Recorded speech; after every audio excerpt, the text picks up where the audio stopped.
चला bye. Hello my YouTube family, welcome back to my channel. कसे आहात तुम्ही फ्रेंड्स? मी दीपाली तुमचं पुन्हा एकदा मनापासून स्वागत करते माझ्या नवीन एका छानशा ब्लॉगमध्ये. तर फ्रेंड्स, हा व्हिडिओ सुरू होतोय पहाटेच्या 5 वाजल्यापासून. तर पहाटेच्या 5 वाजलेले आहेत आणि आत्ता जस्ट साहेब गेलेत खाली पार्किंगमध्ये. तिथून गाडी घेऊन ते निघतील त्यांच्या ड्युटीवरती. आणि मी आली आहे इथे किचनच्या बाल्कनीमध्ये. तर इथून बघितलं तर चंद्र जो आहे तो अर्धा दिसत होता आणि खूप शांत आणि थंडगार वातावरण झालेलं होतं आजचं.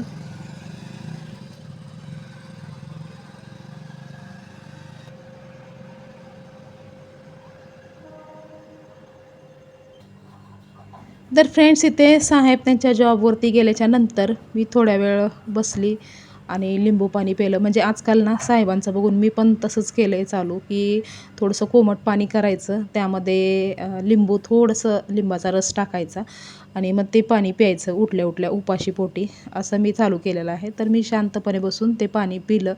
त्यानंतर थोड्या वेळ फोनवरती बोलली आणि त्यानंतर मग बसून बसून ना डोळे झाकतच होते माझे. परंतु नंतर विचार केले की दिवसाची सुरुवातच जर असं कामचुकारपणे केली तर मग पूर्ण दिवस काम करावं लागेल. तर त्यापेक्षा आत्ताच थोडंसं पटकन म्हणजे स्वतःला सावरलं आणि कामं करायलाच म्हणजे हे केलं ना, प्रोत्साहित केलं तर जमेल. नाहीतर ना पूर्ण दिवस पुन्हा मग कामामध्ये जाणार आणि मग व्हिडिओ वगैरे पण अपलोड करायचा असतो मला, त्याची एडिटिंग वगैरे ती पण बाकी असते. मग त्याच्यासाठी ना वेळच भेटत नाही आणि मग ना व्हिडिओ म्हणजे दुसऱ्या भलत्याच वेळेवरती व्हिडिओ अपलोड करावा लागतो. त्यामुळं मग स्वतःला कसं तरी म्हणजे हे केलं, पुश केलं स्वतःला आणि त्यानंतर मग आली इथे चपात्या बनवायला. आणि फ्रेंड्स, कालचा ना मी जरा पण व्हिडिओ बनवला नव्हता. काल संडे होता ना, तर संडेचा एक थोडासासुद्धा व्हिडिओ मी बनवला नाही. कारण की ना काल माझी मैत्रीण आली होती इथे आणि मैत्रिणीसोबतच पूर्ण दिवस गेला. माझ्या मैत्रिणीला पण इथे ना न्यू फ्लॅट घ्यायचा होता. तर त्याच प्रोसिजरमध्ये ना माझा पूर्ण दिवस गेला. आणि नवीन माणसं जेव्हा म्हणजे मैत्रिणीची फॅमिली पूर्ण होती, त्यामुळं मग मला ना व्हिडिओ वगैरे बनवावं म्हणजे नको वाटलं मला. कारण की अनकम्फर्टेबल वाटलं मलाच, की त्यांना आवडेल की नाही असं वाटत होतं. त्यामुळं मी त्यांचा काही व्हिडिओ वगैरे बनवला नाही. आणि पूर्ण दिवस म्हणजे संध्याकाळच्या 5 वाजले आमचं हे सगळं होण्यासाठी. त्यामुळं मग मी कालचा थोडा पण व्हिडिओ बनवला नाही. आणि हा व्हिडिओ ना आजचाच आहे, म्हणजे सोमवारचाच व्हिडिओ आहे आणि आजच मी हा व्हिडिओ एडिट करून अपलोड करणार आहे. भलं थोडासा उशीर होईल, पण आजच हा व्हिडिओ मी अपलोड करणार आहे. तर चपात्या वगैरे उरकल्याच्या नंतर मी आता इथे आली आहे बेडरूममध्ये. तर ना काल पूर्ण दिवस तिकडंच गेला ना फिरण्यामध्ये वगैरे. त्यानंतर मग आली, स्वयंपाक वगैरे केला आणि अनुष्काचा तर तिचा अभ्यास चालू होता. त्यामुळं जेव्हा ती अभ्यास करत असते तेव्हा मी तिला काहीच काम वगैरे सांगत नाही. तर मग ना हे काम जे आहे कपड्यांच्या घड्या करायचं, हे काम पेंडिंग राहिलं होतं. हे कपडे मी असंच फक्त म्हणजे बाहेरून काढले, सुकलेले कपडे काढले आणि असंच ठेवले होते. यांच्या घड्या वगैरे करून ठेवलंच नव्हतं व्यवस्थित. तर मग आत्ता मी इथे हे सगळे कपड्यांच्या घड्या करून घेते. कारण की असंच ठेवलं ना मग ते असंच दिवसभर पडून राहतील कपडे. त्यामुळं मग विचार केला की पटकन हे काम उरकून घ्यावं. कारण एखादं काम पेंडिंग राहिलं की ते तसंच राहून जातं. आणि असं पण माझं ना म्हणजे बाहेर आता मुलं झोपलेली आहेत, त्यामुळं आता ही बेडरूमची क्लिनिंग तर मला करायचीच होती. तर अर्धवट कशाला क्लिनिंग करायची, मग सोबतच हे कपडे पण व्यवस्थित घड्या करून ठेवायच्या आणि त्यानंतर मग पूर्ण बेडरूमची क्लिनिंग करून घ्यायची असं मी ठरवलं होतं. तर कपडे ना ठेवताना मी प्रत्येकाचे कपडे वेगवेगळे ठेवते. म्हणजे साहेबांचे कपडे वेगळे, माझे कपडे वेगळे आणि वैभवदाचे कपडे वेगळे असं ठेवत असते. आणि अनुष्काचे तर तिला तर प्रॉपर तिचा रखाना आहे तिला कपडे ठेवण्यासाठी. त्यामुळं हे सगळे मी व्यवस्थित वेगवेगळे ठेवून देते. आणि कालचा ना पूर्ण दिवस बिझी गेला. म्हणजे व्हिडिओ तर अपलोड करायला भेटलंच नाही वेळ आणि शूट पण करायला वेळ भेटला नाही. पण एक मात्र खूप छान गोष्ट झाली की माझी जुनी मैत्रीण आहे आणि ते माझ्याजवळच फ्लॅट घेतलेला आहे. त्यामुळं ना ते मला खूप आनंद झाला त्या गोष्टीचा. भलं एक दिवस माझं नुकसान झालं, व्हिडिओ न टाकता आला मला. त्यामुळं ते नुकसान झालं. पण ही एक आनंदाची गोष्ट झाली की माझ्या मैत्रिणीने इथे माझ्या शेजारीच फ्लॅट घेतलेला आहे, त्यामुळं खूप खुश होते मी. आणि त्याचबरोबरच जेव्हा माझी मैत्रीण नेक्स्ट टाईम इकडे येईल ना कुठल्याही कामासाठी, तेव्हा मी नक्की तिची परवानगी घेऊन ना तिला व्हिडिओमध्ये म्हणजे घेण्याचा प्रयत्न करेन. आणि आपली एखादी जुनी मैत्रीण आपल्या जवळ आली राहायला तर खरंच खूप आनंद होतो आणि तसाच आनंद मला झाला होता. तर आता इथे बघत बघत माझं एक काम झालं मोठं. कपड्यांच्या घड्या करून व्यवस्थित सेट करून दिल्या. आता फक्त हे बेडशीट सेट करायचं बाकी राहिलं आहे.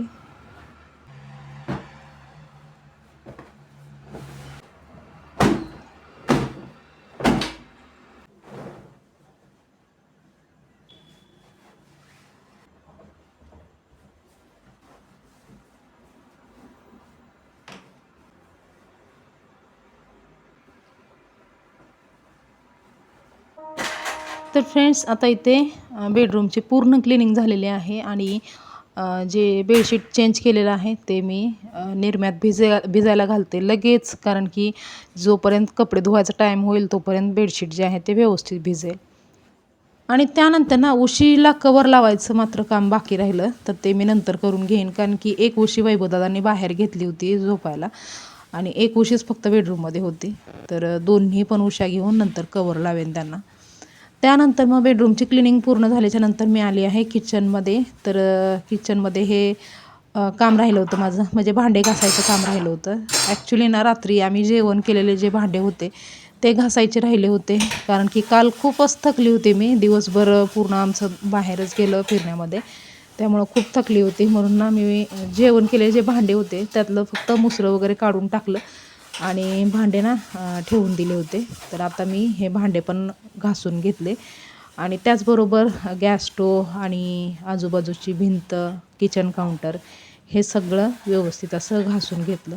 कारण की अशा प्रकारे एकदाशी व्यवस्थित सकाळी सकाळी किचन घासलं ना, म्हणजे स्वयंपाक झाल्याच्या नंतर खास करून, तर पूर्ण म्हणजे ना फ्रेश फ्रेश वाटतं एकदम. म्हणजे हे विम बार जे आहे त्याचा लिंबाचा वास वगैरे येतो ना, त्याच्यामुळे तर जास्तीच फ्रेश वाटतं.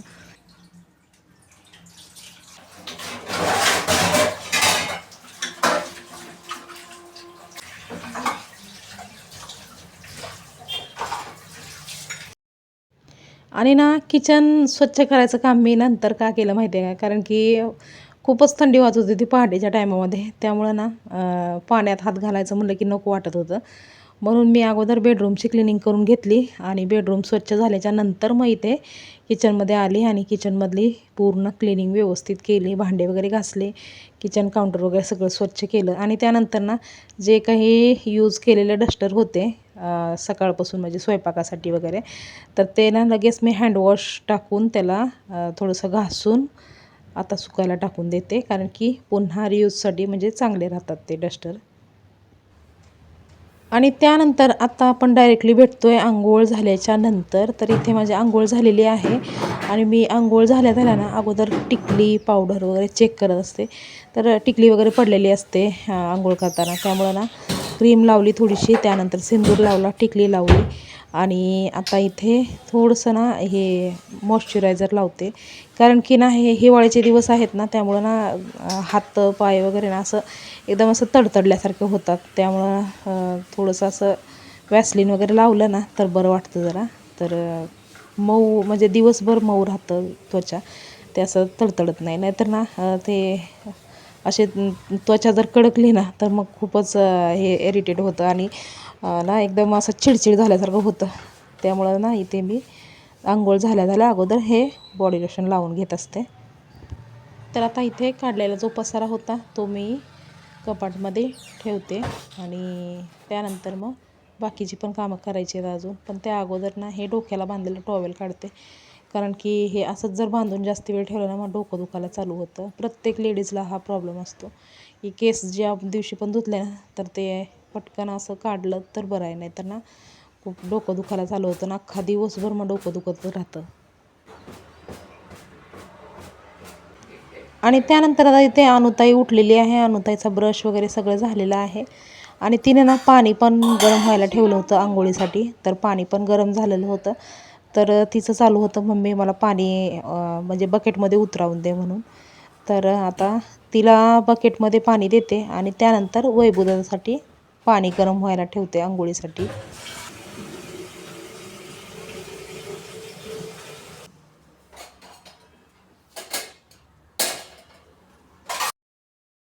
तर आता इथे वैभवसाठी आंघोळीला पाणी ठेवलेलं आहे गरम व्हायला. आणि तोपर्यंत मी इथे आता वैभवसाठी खूप स्पेशल एक नाश्ता बनवणार आहे.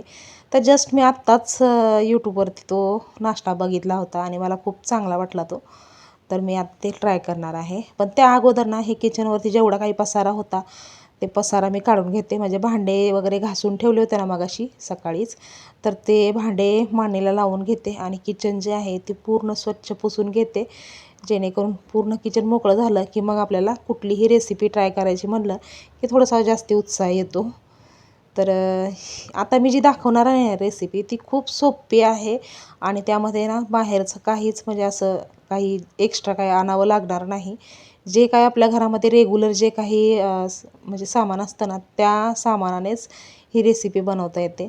चिले आहेत पण ते ना इतर चिल्यांपेक्षा ना खूप टेस्टी बनणार आहेत, कारण की त्यामध्ये ना धना पावडर वगैरे, अद्रक लसणाची पेस्ट वगैरे हे सगळं यूज होणार आहे त्यामध्ये. त्यामुळे खूप टेस्टी लागणार आहे माझ्या मते तर. पण आता बनवल्याच्या नंतर बघता येईल की त्याचा रिझल्ट काय येतो ते. तर चला तर मग आता मी तुम्हाला दाखवते ती रेसिपी काय आहे ते. तर ही रेसिपी बनवण्यासाठी ना रवा लागणार आहे. तर रवा माझ्याकडे थोडासा शिल्लक राहिला होता आणि ह्या महिन्यामध्ये ना मी रवा घेतला नाही, कारण की शाबू पोहे हे सगळं घेतलं आणि त्याचबरोबर ते नूडल्स चाऊमिन हे सगळं घेतलं होतं. त्यामुळं ना मग मी रवा घेतलाच नाही म्हणजे रेशन भरताना ह्या टायमाला. तर थोडासा रवा शिल्लक होता. तर त्यामध्ये फक्त आता ही रेसिपी बनवायला ना फक्त 4 चमचे रवा लागणार आहे. तर तेवढा होता इथे. तर तेवढा रवा मी घेतलेला आहे. त्यांना रेसिपी सुरू करण्याच्या अगोदर मी इथे एक डस्टर असं अंथरून घेतलं, कारण की सगळं काही सांडत असतं किचन काउंटरवरती. तर असं अंथरून ठेवलं ना तर मग त्याच्यावरती सगळं जे काही सांडायचं ते सांडतं. किचन काउंटर जे आहे ते स्वच्छच राहतं आपलं. आणि ही रेसिपी बनवण्यासाठी ना इथे कांदा, टोमॅटो किंवा शिमला मिरची असेल तर शिमला मिरची, अद्रक लसणाची पेस्ट आणि बाकी जर आपल्याकडे गाजर वगैरे असेल तर ते पण घेतलं तरी चालतं.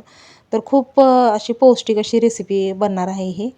तर आता माझ्याकडे सध्या ना टोमॅटो, कांदा आणि लसूण, अद्रक आणि गाजर वगैरे आहे. तर तेवढं मी घेते, जे आहे माझ्याकडं ते घेते आणि बाकी कोथिंबीर वगैरे आहे. तर हे सगळं मी घेतलेलं आहे. तर आता इथे लसूण आणि अद्रक लसणाची पेस्ट असली तर चांगलंच आहे, पण माझ्याकडे पेस्ट नव्हती त्यामुळं मी ना ते छोटंसं म्हणजे ग्रेटर आहे ना एकदम सगळ्यात छोटंसं, त्याच्याने मी ग्रेट करून घेणार आहे ते सगळं, म्हणजे अद्रक आणि लसूण. आणि बाकीचं ना टोमॅटो आणि कांदा जे आहे ते चिरून घ्यायचं आहे.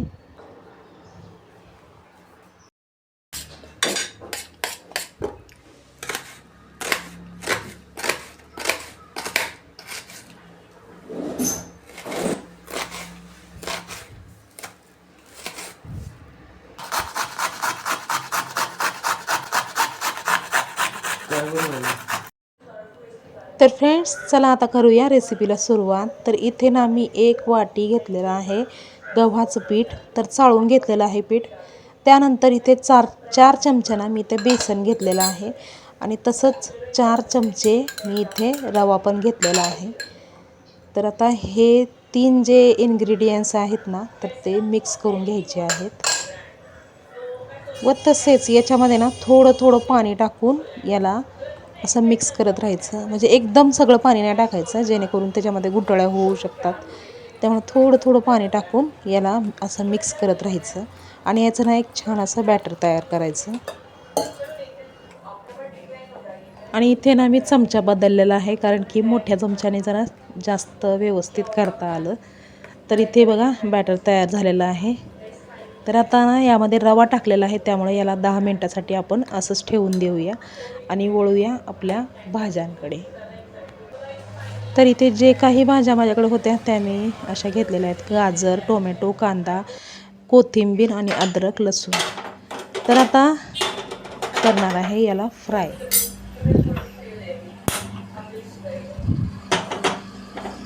आणि इथे काही आपल्याला काही भाजी वगैरे बनवायची नाही, तर इथे फक्त हे जे काही आपण कटिंग वगैरे करून घेतलेलं आहे त्याला हलकं असं फ्राय करून घ्यायचं आहे. त्यामुळं इथे ना मी छोटीशी कढई घेतली मी, आणि लोखंडाची कढई होती, पूर्ण ब्लॅक ब्लॅक कढई होती, त्यामुळं ना जास्ती क्लिअर दिसत नसेल इथे.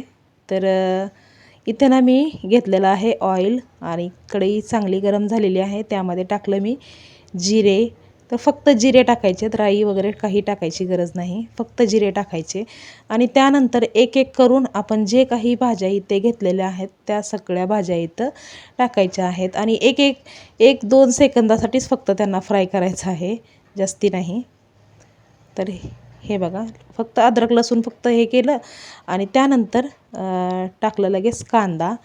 तर कांदा ना पण ते पण ना जास्ती फ्राय करायची गरज नाही, तर फक्त 5 ते 10 सेकंदासाठी कांद्याला पण असं फ्राय करून घ्यायचं. जास्ती याला म्हणजे लालसर करत बसायचं नाही, तर कच्ची भाजी थोडीशी राहिली पाहिजे याच्यामध्ये.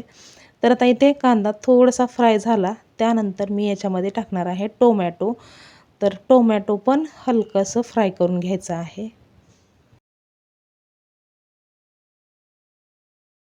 आणि त्यानंतर आता मी उरलेलं हे जे गाजर आणि कोथिंबीर आहे ते एकदम असं टाकून घेतली, कारण याला काही शिजवत बसायची गरज नाही किंवा फ्राय करत बसायची पण गरज नाही.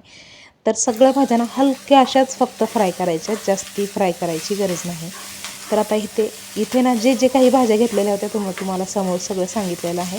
बाकी व्हिडिओमध्ये इथे जास्ती स्पष्ट दिसत नाही आहे, कारण की ऊन होतं, त्यामुळं ना मला पण काही क्लिअर दिसत नव्हतं की मोबाईलमध्ये कसं दिसतंय कसं नाही. ते मी पण काही चेक केलं नव्हतं, पण नंतर ना सगळं झाल्याच्या नंतर मी इथे चेक केलं तर थोडंसं असं अंदाज दिसत होतं. तर हे आता इथे आपली जी भाजी आहे ती तयार झालेली आहे. आणि ह्या भाज्या फ्राय करायला ना आपल्याला फक्त 10 मिनटं लागलेली आहेत, आणि 10 मिनटाच्या नंतर इथे आपण वळूया बॅटरकडे. तर बॅटरमध्ये ना मी टाकलेलं आहे चवीपुरतं मीठ, आणि रवा वगैरे चांगला फुलला होता इथे. त्यानंतर टाकली अर्धा चमचा हळद, आणि त्यानंतर इथे टाकणार आहे मी धना पावडर 1 चमचा, आणि त्यानंतर टाकणार आहे लाल तिखट, आपल्या आवडीप्रमाणे टाकायचं आहे लाल तिखट. तर मी इथे अगोदर अर्धा चमचा टाकला, नंतर वापस अर्धा चमचा टाकला, म्हणजे 1 चमचा लाल तिखट टाकलेला आहे. आणि त्यानंतर जे काही आपल्याला आवडतं ते, तर इथे थोडंसं ना हे चिली फ्लेक्स असतात ना ते टाकलेलं आहे मी 1 चमचाच, समजा 1 चमचाभर चिली फ्लेक्स टाकलेला आहे. आणि त्यानंतर आपल्याला जिरा पावडर टाकायची असेल तर जिरा पावडर पण आपण टाकू शकतो. इथे मी अर्धा चमचा घेतलेली आहे जिरा पावडर. आणि आता हे सगळं व्यवस्थित असं मिक्स करून घ्यायचं आहे.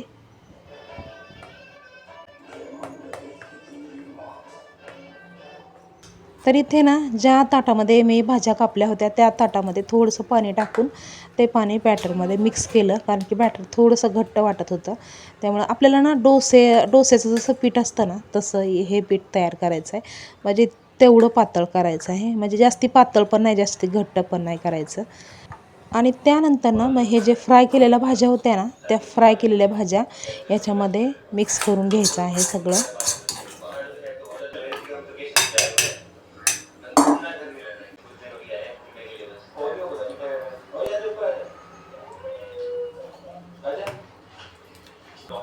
आणि आता ह्या बॅटरचे ना चिल्ले बनवण्यासाठी मी इथे लोखंडी तवा घेतलेला आहे माझा, कारण की माझा ना नॉनस्टिक तवा जो आहे तो खराब झालेला आहे. तर त्यामुळं मी इथे लोखंडी तवा वापरते. तर याच्या ठिकाणी तुम्ही नॉनस्टिक तवा वापरला ना खूप छान म्हणजे रिझल्ट येतो, पण आता माझ्याकडे नाही आहे, त्यामुळं मी इथे लोखंडी तवा घेतलेला आहे. तर बघू आता पहिला चिला जो आहे तो कदाचित चिटकू शकतो.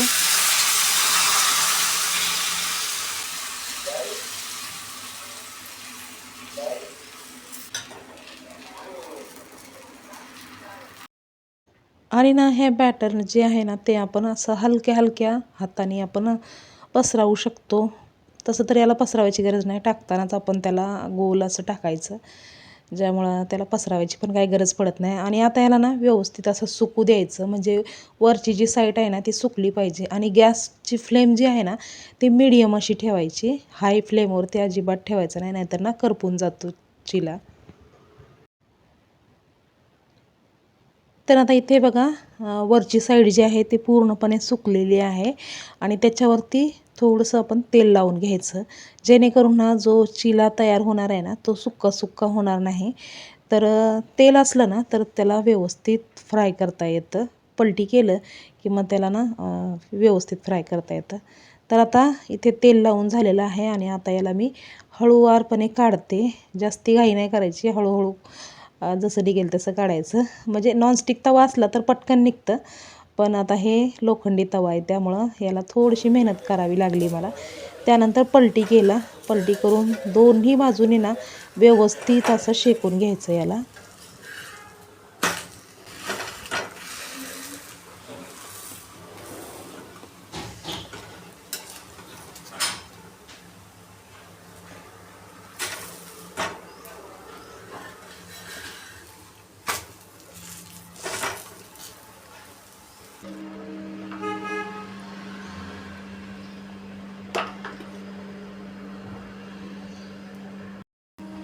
आणि याचप्रमाणे ना मी सगळे चिले जे आहेत ते तयार करून घेतले.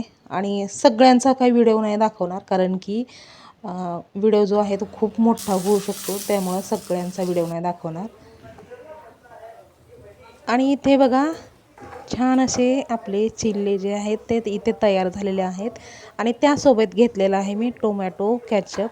तर आता इथे तयार झालेला आहे नाश्ता. आणि दोन्ही पण मुलं आंघोळी वगैरे करून बसलेले आहेत. वैभवदादाची शाळेची तयारी झालेली आहे आणि त्याचा फक्त नाश्ता करायचं बाकी होतं आणि बाकी केस विंचरायचं वगैरे ते बाकी होतं. तर आता दोघं पण खावा मी दिला तोपर्यंत नाश्ता. दुसरं हे होते. कसं झालंय मस्त, मला आवडले. वैभवदादा तुला? त्या सगळ्या भाज्या पण आहेत. हा, हम्म. वाटा नाही याच्यात भाज्या आहेत म्हणून. छान आहे, मस्त आहे. छान आहे ना. आणि त्यानंतर इथे लास्टवाला चिल्ला जो आहे तो तव्यावर टाकला आहे. आणि मी जेवढा काही किचनवरती पसारा वगैरे पडला होता तेवढा साफ करून घेते.